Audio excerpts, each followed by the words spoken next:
Welcome back, everyone. This is the X Zone. I am Rob McConnell, and we're coming to you from our broadcast center and studios in Hamilton, Ontario, Canada. If you'd like to send me an email, xzone at xzoneradiotv.com, on all social media sites, Xzone Radio TV. And to find out about the programming we have available for you on the radio side on the X Zone Broadcast Network, visit www.xzbn.net. Now, if you're a subscriber to Simul TV and you watch the X Zone TV channel, www.simultv.com. My guest this hour, X Zone Nation, is a gentleman that I wave to when I'm on the shores of Lake Erie. He's in Pennsylvania, and I didn't know it was Ron until before. I just used to go down to Lake Erie and wave, and I'd see somebody wave back. And just find out it's Ron Murphy. He's an investigator into all things that go bump in the night. He uses a multidisciplinary approach to delving into the stuff of nightmares and illuminating the archetype that lurks in the shadows. I think I went out with her for a couple of nights in high school, but that's another story. He's written 8 books on the paranormal and has investigated throughout the United States as well as the United Kingdom. Joining me now from his home in Pennsylvania, our guest this hour, Ron Murphy. And Ron, welcome to the X Zone. Great having you with us. Rob, thank you so much. It's a pleasure's all mine, my friend. Okay. How did you get involved in the paranormal? Well, actually, it was my mom, if you can believe it. Back in the 1970s, I was just a wee lad, so I was in elementary school. I was probably about 7 years old in 1977, and we had a rash of Bigfoot sightings in our area. Now, I come from a very small town, about 35 miles outside of Pittsburgh, but it's like one of these one streetlight towns, and it's really, known for nothing until Bigfoot started to be seen on the outskirts of town. And then the media started to come in. News trucks from Pittsburgh started to come in to our little town, all because of Bigfoot. So my mother, she would take my brother and I, and we would listen to the radio reports, and we would listen to the TV reports and read the reports in the newspapers. And then she would plot out an area where we would go investigate to see if we could find any traces of Bigfoot. So from a very early age, about the age of 6 or 7, I was out looking for this elusive mythological creature in a lot of people's minds, but flesh and blood creature in many other people's minds as well. But she instilled in me that sense of that the world is much bigger and much more mysterious than it seems to be. Ron, why do you think in the year 2018 more and more people are getting more interested in the search for Bigfoot, whereas other aspects of the paranormal, and I'm talking about ufology and the investigation into the ghosts and hauntings, are on a decline? You know what? That's an excellent question. And thinking about it from a paranormal perspective, from somebody that is a true fan of the paranormal, I think it's because Bigfoot rests outside of technological bounds. Right. Science has not categorized it. It represents that wildness, that uncivilized part of humanity that we might never be able to tame. Now, whenever we talk about UFOs, that's a very technological thing, isn't it? Yes. We're talking about computers. We're talking about things that are able to travel through time and space. And it's not that wildness and that nearness and that we can very easily identify with a wild man character other than something that came light years away, or even for ghosts for that matter. I think we've been so inundated in the media concerning ghosts and hauntings that we've kind of lost our nerve for it. Right. And I think Bigfoot is one of those things that people really kind of grasp onto, and they hope, and I hope that there is something out there. I was just going to say, is it possible that because with Bigfoot, there is a better chance of someone actually seeing a Bigfoot than there is of a UFO and a ghost? I think it's also very tangible too, right, isn't it? Exactly. Yeah, ghosts are always going to be these ephemeral things. No matter if we catch EVPs or fleeting videotape, it's always going to be something that's very subjective to the witness. But whenever we have a Bigfoot, it's something that leaves tracks. It's something that people identify with smell, and it's something that we can actually reach out and grasp hold of.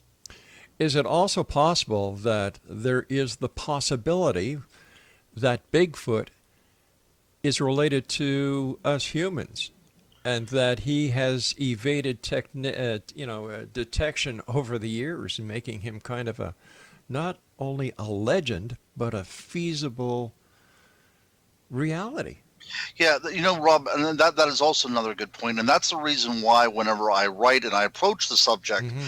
of the paranormal, that I like to look at archetypes, because it really is embroidered in our DNA as a human race that these wild man creatures exist right on the periphery of civilization. All cultures around the world, whether we're talking about Africa or Australia or Europe or Asia, we all have the idea and the belief in a wild man character. And that says a lot for who we are as human beings. I think that we need them as much as they need us. I think I kind of lost track on your point, but I'm sorry if you would be kind enough to repeat it, because I was going off on this tangent. I thought, I'm going to make a real good point about this, and then I forgot what I was going to say. Well, first of all, you did make a very good point, and I was just saying that is it possible that because there's the distinct possibility that we are related to Bigfoot, that this is where another attachment to the phenomena comes in? Right. See, now this is where I'm going to plug my book, and that's Go probably right why ahead. I'm not very good with self-promotion, but I wrote a book called on Wild Man, Tracking the Bigfoot Through History, and it's just been re-released in its second edition, an expanded edition, and I point out in the book that the idea of interspecies breeding is something that we as a human race did experience. Yes, that's right. About 50,000 years ago. Yeah. So we're talking about there are human beings in this world that have not only Neanderthal DNA in them, but also Denisovan DNA, which is this other kind of Homo sapien dead end that nature kind of played around with and experimented with, and it kind of lost the arms race to us Homo sapiens.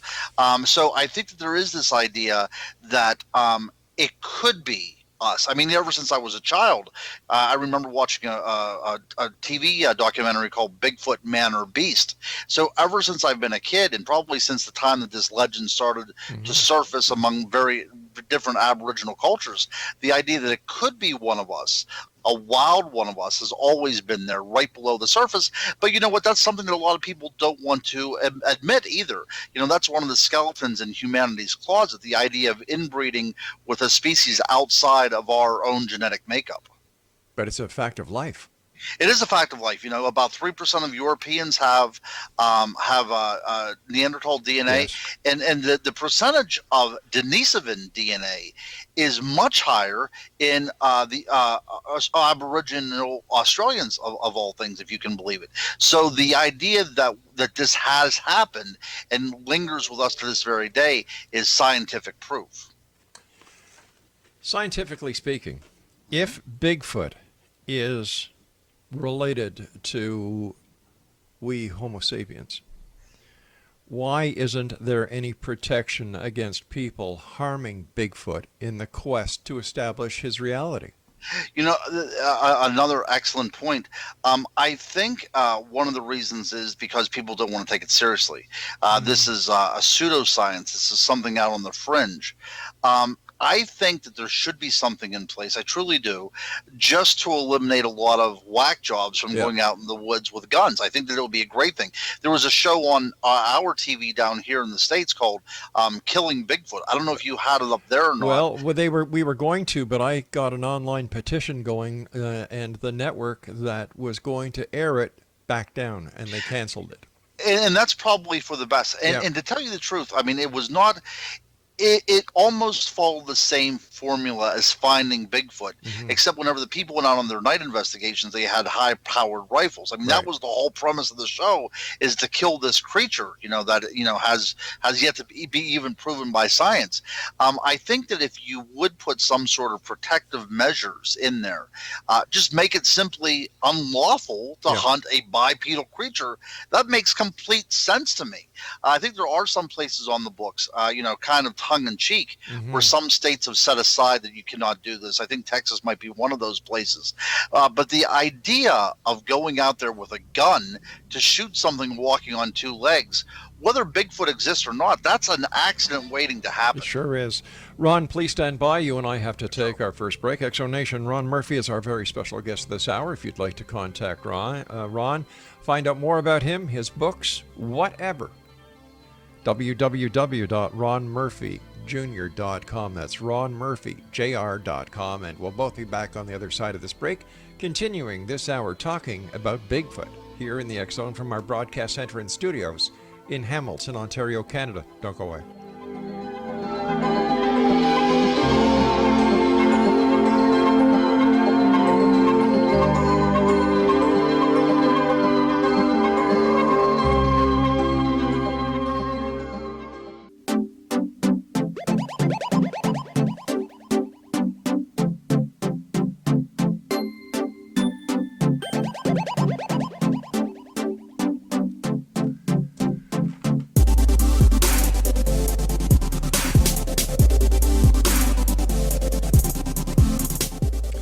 Ron Murphy's my guest this hour, www.ronmurphyjr.com. And Ron, why is it that the Bigfoot hunters or the Bigfoot researchers that we see on television always go out at night? Doesn't Bigfoot move around during the day? I'll look at the Patterson-Gimlin film. I mean, Yeah, that was in broad daylight. It makes for better video. I think it gives that kind of creepy aspect. But if you're looking for a creature out there, it doesn't matter if it's day or night. Mm-hmm. The idea of that it might be migratory at night. The idea that this is nocturnal, first of all, should be thrown out, because all credible sightings usually take place in the daytime. That's what makes them so credible, is because there's no identification or misidentification or eyewitness mistake on what they're seeing. So yeah, the idea of going out there at night is completely foolhardy for me. We were talking earlier about this TV show where the guys were going out with high-powered rifles, and I agree with you. It's an accident waiting to happen, especially at night. But what do we know about Bigfoot itself? What do we know about his social structure? What do we know about Bigfoot as a mom or a dad? That's and that's another point. I mean, whenever we're talking about this from a scientific perspective, Mm-hmm. all this stuff has to be addressed. Is there a mating season? Yes. Do they go off into bachelor groups like some great apes do? What exactly is going on here? I would think from a investigative perspective that a group of Bigfoot is very rarely seen at one time, so they apparently move around in very disjointed bands or family bands or whatever, if we have to make that kind of speculation. Of course, that's what we're doing here, is having a speculation. But there are reports from around where I live right now, dating back into the 1950s, of Bigfoot being seen with young ones. And every now and then you do hear reports of seeing a Bigfoot with a single young child. That's usually the way it goes. Right. I've never heard of report of multiple young ones regarding Bigfoot. So with that being said, is it possible that there are very, very few of these creatures? And that's what I am proposing. When we look at the great ape species, there's only about 800 mountain gorillas left. And if you would look at this biologically, the minimal viable population for the mountain gorilla is somewhere around 500 individuals before they start becoming, genetic mishaps and things like that, deformities and dysfunctions. So is it possible that possibly all of North America only has 800 of these animals? I mean, if that is the case, it's going to be very difficult to ever capture one of these things. They might be migratory. They might come together only certain times of the year for mating purposes. That could all be done with the use of pheromones as trail markers, so we can actually gather these creatures together over vast differences by using very subtle biological components like infrasound or pheromones, and the idea of seeing these creatures together is really limited if they only do, in fact, come together just once or twice a year for certain mating rituals. And so it's very possible that we're talking about only 1,000 individuals over North and South America and possibly even into Canada. And if that is the case, it's going to be very difficult to ever find one. The fact that most of the sightings, or the majority of sightings with smaller ones, is a parent and one child also is a connection to the hypothesis that Bigfoot is related to Homo sapiens. Absolutely, absolutely. Yeah. So we're not talking about them having a litter, right? The other thing, there might be other Bigfoot in the area as well too. There might be a sentinel or something on the lookout. So we really don't know what the family makeup is. Right. We can only say that they are, if these are indeed related to the great apes and related to us, we have to look at what nature is providing us with. To study. So we would look at the great apes and say, well, this is how they kind of go about the business, but they're very social creatures. So if we do have a social group of Bigfoot, they keep their numbers hidden quite well. Isn't that why it is possible that Bigfoot has been able to survive as an unknown species, is because of the care it takes in not socializing and getting out there where it can be seen and further exploited? Oh, absolutely. If you look through historical accounts of Bigfoot, and I'm not just talking about accounts that are after the Patterson-Gimlin film, right, or scant reports here and there about wild men being seen in the forest by trappers. But if we go back into antiquity and we look at reports like the Epic of Gilgamesh, which is from Samaria, a report about a Bigfoot-like creature. These creatures are only encountered when the civilized man goes into the uncivilized world and starts mucking it up, starts cutting down trees and things. You can go through time and see that this is what's going on.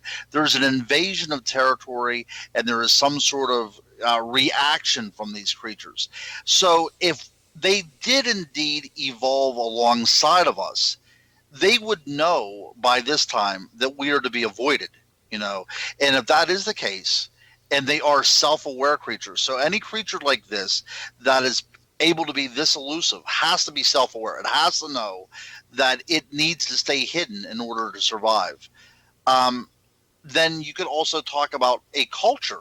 It's very possible these creatures are to the point that they have harnessed some sort of culture. They might not have fire or any kind of high functioning tool system or anything like that, but they may have a culture that involves some sort of burial even. So whenever we talk about this kind of animal from a very speculative angle, then we can see how it almost like layers of an onion, how more and more difficult it may be to ever categorize this creature. Where is your favorite place to investigate when you're out there looking for Bigfoot? I do a lot of stuff on the Chestnut Ridge. My first book that I wrote on the paranormal was called The Unexplained World of the Chestnut Ridge, a hike into the Goblin Universe of Western Pennsylvania. Now, this is a place where there's not only numerous Bigfoot sightings, but also UFOs, plenty of haunted locations along that area. Even some stretches of the land itself is considered to be haunted. Thunderbird, Dogman, really anything that you can name that is beyond the realm of reality is there. This is almost like the rabbit hole in Alice in Wonderland. Back since the 1970s, it's been called the Twilight Zone of Pennsylvania. So this is one of my favorite places to investigate. One of the reasons is if I look out my window, I can actually see it out my window. I've lived in the foothills of the Chestnut Ridge for 40 years of my 48 years here on this earth. But the other place, if I'm ever in Europe, and I haven't been there for a bit, but I need to get back, is in the Highlands of Scotland. They have a very interesting creature over there called the Gray Man, which is their version of a Bigfoot type creature. A little bit more paranormal and a little bit more metaphysical in appearance and aspect.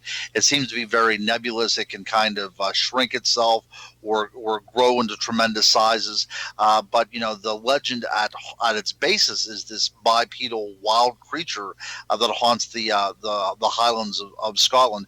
And also there's a lot of different wild tracks throughout England where the woodwoose is said to be hiding, and that is really the wild man where we get our our idea of the wild man figure before the Patterson-Gimlin film came from this European tradition.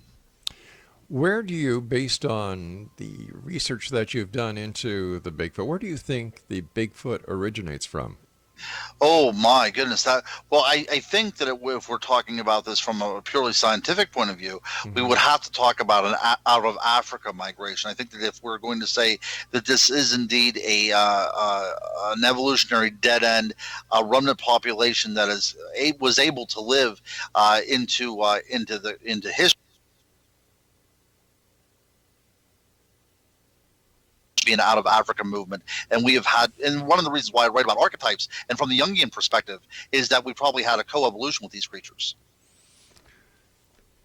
When was the first, once again, based on your experience and the research you've done into the Bigfoot, when was it first found in history, recorded history, and where? Yep, about 3,500 BC. So we're talking. This is before the pyramids are built, actually. Mm-hmm. So we're talking, the ancient Sumerian culture. Wow. We have the Epic of Gilgamesh, and this is whenever the cultural hero Gilgamesh goes out and discovers a wild creature called Enkidu, and it's not the only wild creature out there, because in their adventures, Gilgamesh and Enkidu end up going to a grove of trees. Now, you have to understand that this part of the world is very barren. So anytime you come to a large gathering of trees, that's Right. considered a sacred grove. But it had an inhabitant. And that inhabitant was another one of these wild bipedal creatures.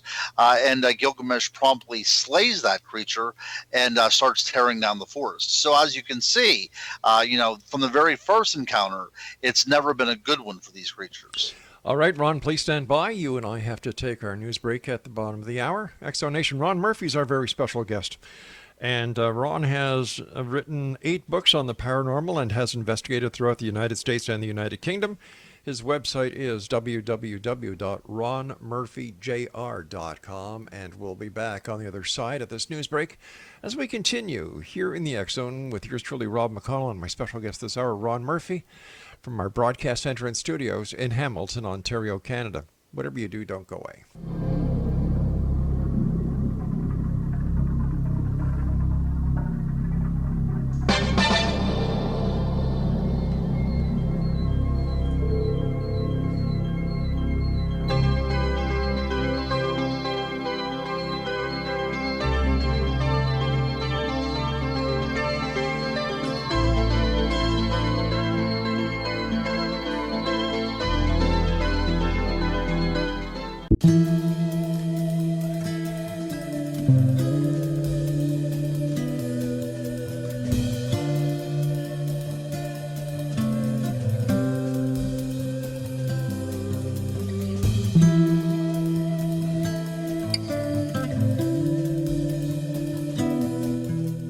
Ron Murphy is my guest, www.ronmurphyjr.com. He's the author of 8 books. We're talking about Bigfoot this hour here in the X Zone. First of all, Ron, thanks very much for joining us. Great having you with us. Congratulations on all the work that you do. And later on, I'd like to talk to you about the course that you're developing that is nearly completed. But right now, I was wondering if you could explain your multidisciplinary approach to the work that you do. Oh, great. I would love to do that. So I went to the University of Pittsburgh, and I have my bachelor's degree in literature. And then I went to Indiana University of Pennsylvania, where I focused on history. Now, most of the history that I focused on was ancient to medieval, and this is where a lot of these archetypes started to show themselves. When we talk about the art of England, the medieval manuscripts, you had a lot of these wild man characters seen in books of prayer. It's kind of shows you what is out there, the wild, the uncivilized, to stay away from. But through all my courses, from the very beginning of school, I start seeing this creature that I loved so much in my youth emerging again and again. This idea of this dead end in humanity that was considered to become extinct. When we talk about the Gigantopithecus and such, but then I started to try to make connections and think, well, is it possible that there's still populations of these creatures out there and people are still seeing them today? So then you look at sociology and see how that can be applied to that, and how groups, the mob mentality can somehow influence eyewitness sightings, and linguistics. So whenever we look at Native American folk tales of these creatures on the West Coast, and then we see that there's an East Coast equivalent as well, sometimes even linguistically, well, there's something to be said about that. There's some sort of connection to be made. Definitely. So whenever we look at all these different things, if we're looking at history and we're looking at literature and we're looking at biology, we can start connecting the dots a little bit better, and we can see that this creature does exist, at least in our minds, in our collective unconscious, if you will. Again, to go back to Carl Jung. So the idea of the collective unconscious is that we, as a human race, a species, have a cultural memory of this being, and it has influenced us so much that it sticks with us to this very day. I like that idea. As an investigator, I'm still out there looking. I still have never seen anything. I've had some anecdotal evidence. I've had some tantalizing things happen to me, like a wood knock and some calls and things, but I've never physically seen this creature. So as an investigator, looking at this creature in the woods is one thing, but also trying to track it through the gray matter of the mind is something completely different, but just as appealing to me. Well, everybody, I put Bigfoot in the same category as God. Nobody has seen God, yet millions of people around the world believe that God does exist. So why couldn't the same model apply to not only Bigfoot, but other cryptids, as well as other categories within what you and I call the paranormal? Absolutely, that's the case, isn't it? I mean, a lot of people do see this as a quasi-religion, don't they? I mean, this is something to be defended. There's no way really to disprove anything that we're talking about. Right. It is a matter of subjective faith whenever we're talking about matters of this nature. Of course, we can be as scientific as we possibly can, but in the end of the day, we're not going to be able to take a push pin and tack a Bigfoot under an investigative lens, are we? Not yet, anyway. Yes, not yet anyway. And I'm hoping that doesn't happen, because we need that wildness. We need to be kept in our place as a human species to show that we are capable of not destroying something that coexists on this earth with us. I agree with you, but then I have to ask you, then why search for Bigfoot then? Well, I think that it's everybody's quest for the Holy Grail. I think everybody has something to do, and mine is to try to get to the source of what has been infecting my dreams since I've been an elementary school student. Right. And to other people, I think there's a true scientific quest out there. Some researchers are very religious, getting back to the idea of God, and that can point out this idea of creation over evolution. There's a lot of different reasons why people do it, but I think the ultimate goal is everybody likes a mystery, and everybody wants to be the one to solve that mystery. This is a great puzzle. This is a conundrum that could possibly be walking in the very forest that we look out our window and see. So if that is the case, I think that a lot of people want to solve this mystery for themselves. Ron, is there a Bigfoot paranormal connection outside of cryptozoology? See, as a researcher, and this is whenever it becomes a bit more ambiguous. Okay. Again, we talk about the idea of a culture, or the idea of them burying their dead, or possibly even ritualistic cannibalism or something of that nature. But we have to go by a lot of eyewitness reports of these things disappearing, of red glowing eyes, of sometimes telepathy. I've had a number of reports of these creatures materializing in somebody's home. I don't know if you've heard any of these stories up there in Canada, Rob, or not, but I've heard at least a handful just in my neck of the woods here in Pennsylvania. One lady said she was vacuuming the floor, and this creature materialized inside her living room, and had to actually bend over because it was so tall, and it communicated with her telepathically. and it would come and go. Observe her doing chores around the house. At first, she was scared out of her mind, but then it became just something that was going on. So, as somebody that has been trained to observe human behavior. I knew that she wasn't making this story up, and she herself believed this story. So you could put it off as some sort of fantasy, something that was going on in her mind, until these stories keep on cropping up. Other people saying, yes, you know what, that had happened to me, or somebody coming out of the blue and saying, have you ever heard of a Bigfoot visiting you inside your home? So whenever we hear these encounters, what are we to make about it? We're still dealing with a very tall, bipedal, hair-covered animal, Right. But now it's speaking to us, or it's vanishing, or it's able to manipulate the world around us. That, of course, is a paranormal connection, and it's something as a legitimate researcher that I can't discard it. I can't simply roll it up and toss it in the garbage can because it doesn't fit into my schema on how these things are supposed to operate. So Bigfoot could be a multidimensional, multiverse, could be some sort of entity that has figured out how to manipulate the time-space continuum, travel backward and forward in time. There are so many possibilities. But once again, it goes back to what you were saying, that because we do not know, everything is on the table. Everything is on the table. So as I'm writing and researching, I come back more and more. And I've said this on very, very few programs. So this will probably be one of the first times that, listeners are hearing this theory. And I would love to hear anything that they would have to say in regards to this, because, these radio shows are great forums for people to get together and share opinions and share theories.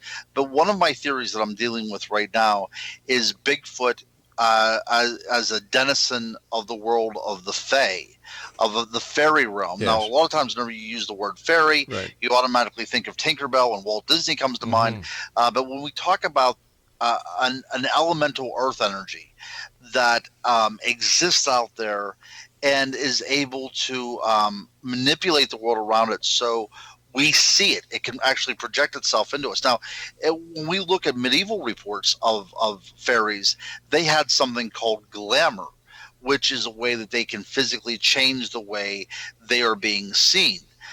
So we're talking about some sort of possible psychic connection or something going on there. But they're able to put into our minds a vision of the way that they want to be perceived. And a lot of tells of Bigfoot seem to have that going on there as well. There are also tells in the Pacific Northwest where Bigfoot has offered food, and if you would take the food, you go into the world of Bigfoot. That is something that is also very curiously related to the European folklore, yet it's showing up in Native American legends as well.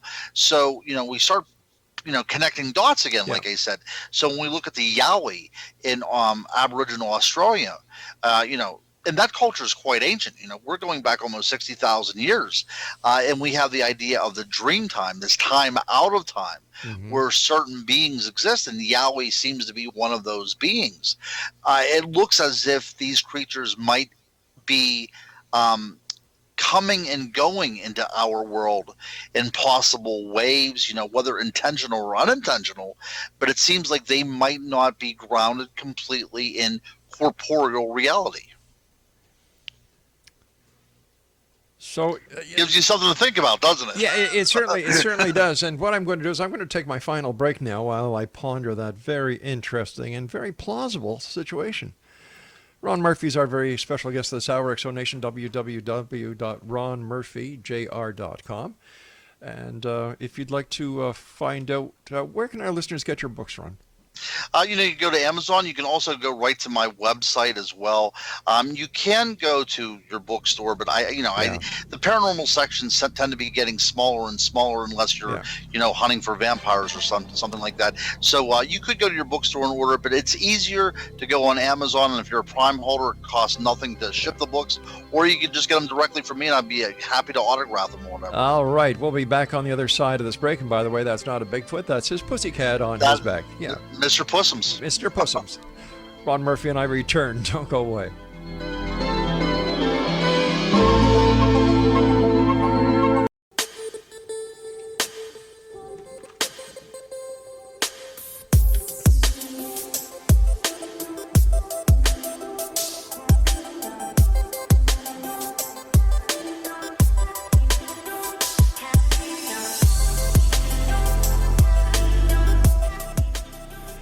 Ron Murphy's our special guest this hour. Exonation, www.ronmurphyjr.com.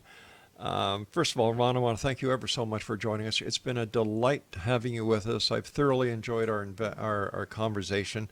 We're going to have you back on because still there's so much more that we have yet to discuss. But before we get back to the fairy Bigfoot connection, let's talk about a course that you've got going, or you're going to get going very shortly. Tell our listeners about it. Well, in the real world, I work in education, and I am in the process right now with a fellow teacher of mine by the name of Angela Bukama.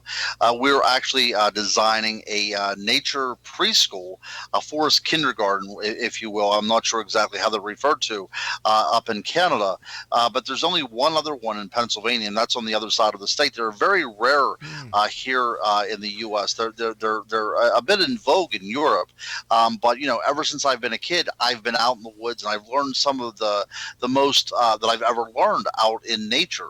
And I think that that's a very important link for us not to forget. We're all geared up with our iPhones and our iPods and iPads and everything. And I think it's time that we step back from technology a little bit. Let's use technology as a tool and not as a babysitter, and get our children really out there.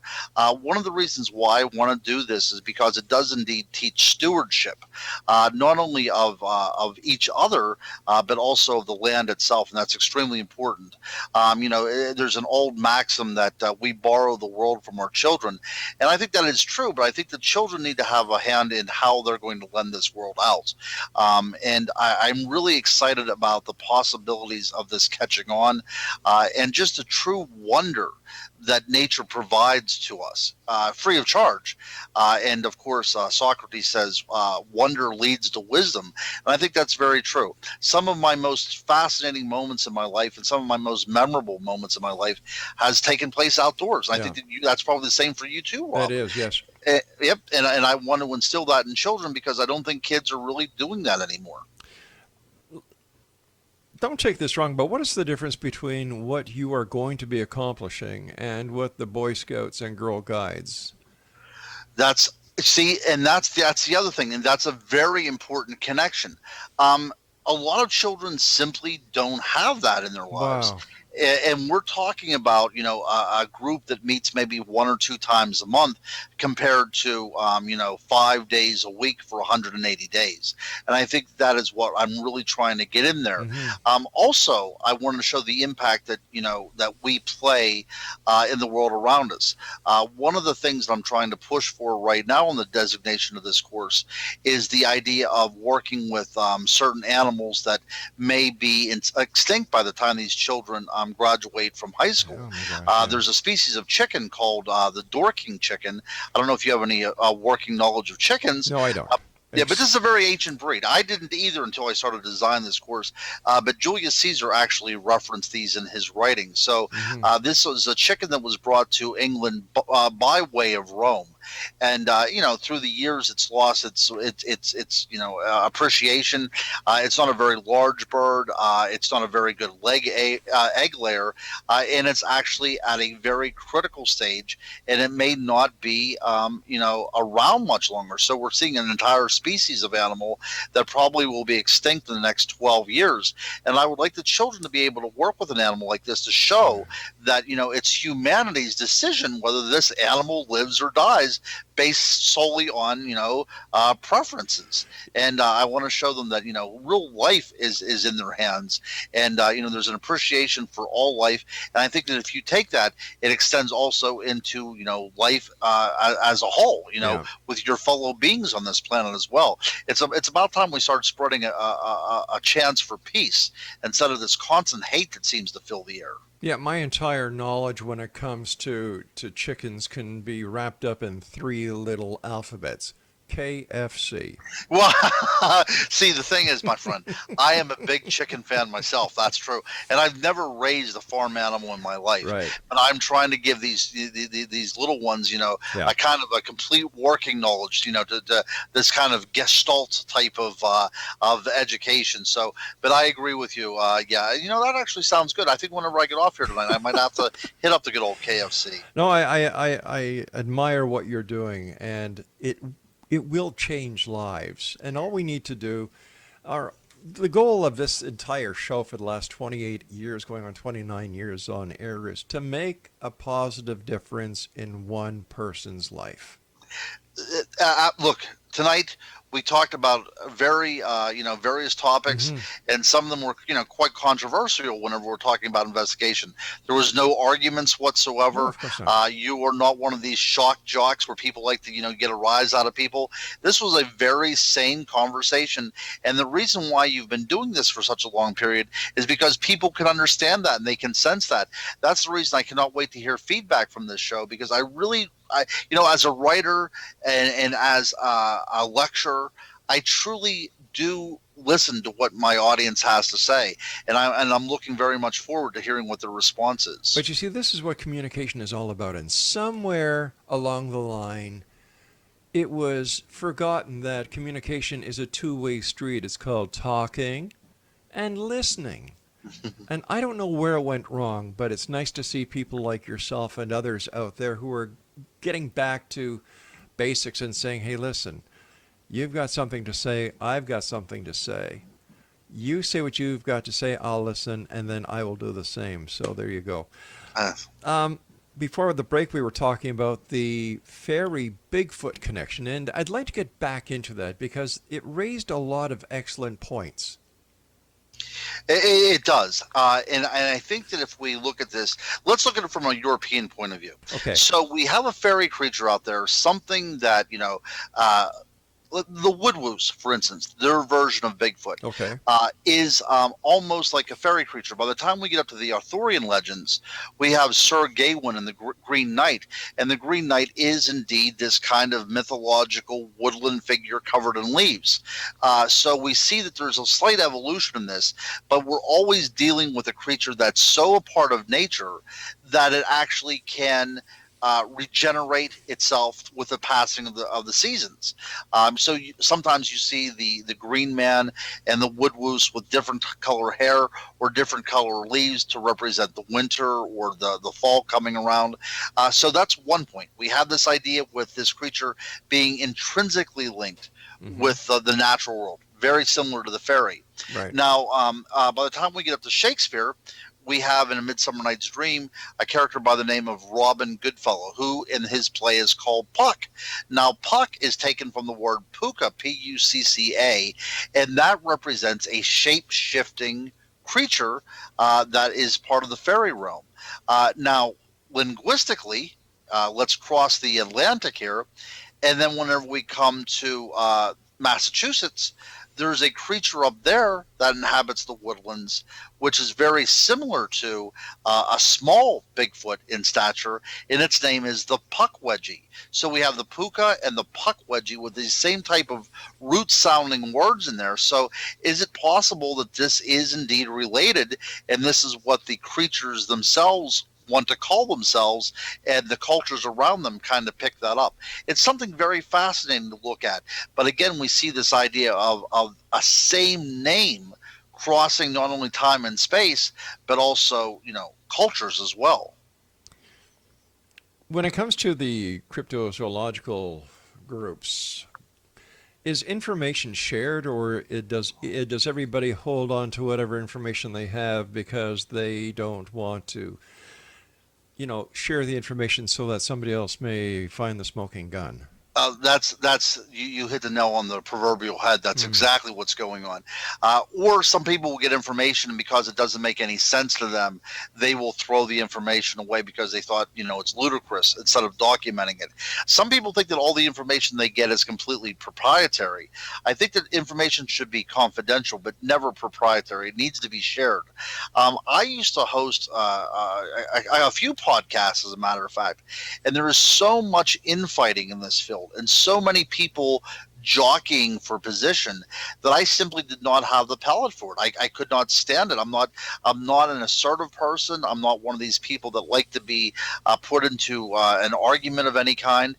So I really have taken a step back, and now I let my books speak for themselves, or I'll do lectures.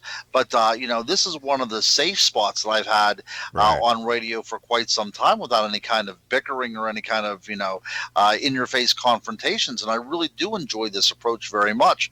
I think that if we are ever going to be taking seriously scientifically, that we have to be, friendly. Benjamin Radford of the Skeptical Inquirer magazine said that it's not outside forces that make the Bigfoot investigator look foolish. It is the Bigfoot investigators themselves, and that is absolutely the case. Or any paranormal investigator. There's a lot of experts out there, my friend. I know a lot about history.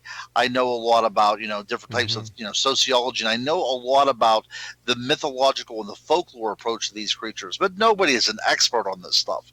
Nobody knows if these creatures actually exist, and that's why we always have to keep an open mind. And we can never put a period at the end of any sentence that has to deal with the paranormal. It always has to end with a question mark. Speaking about ending, my friend, you and I have to say so long for tonight. I want to thank you ever so much for your time. And Exonation, if you'd like to find out more about our guest this hour, Ron Murphy, his website is www.ronmurphyjr.com. And I'll be back on the other side of this break as we continue here in the X Zone from our broadcast center and studios in beautiful Hamilton, Ontario, Canada. Ron, we'll have you back on in the future, so don't go too far. Thank you. It was a pleasure, my friend. Good night now. Bye-bye. We'll be back, Exonation. Don't go away.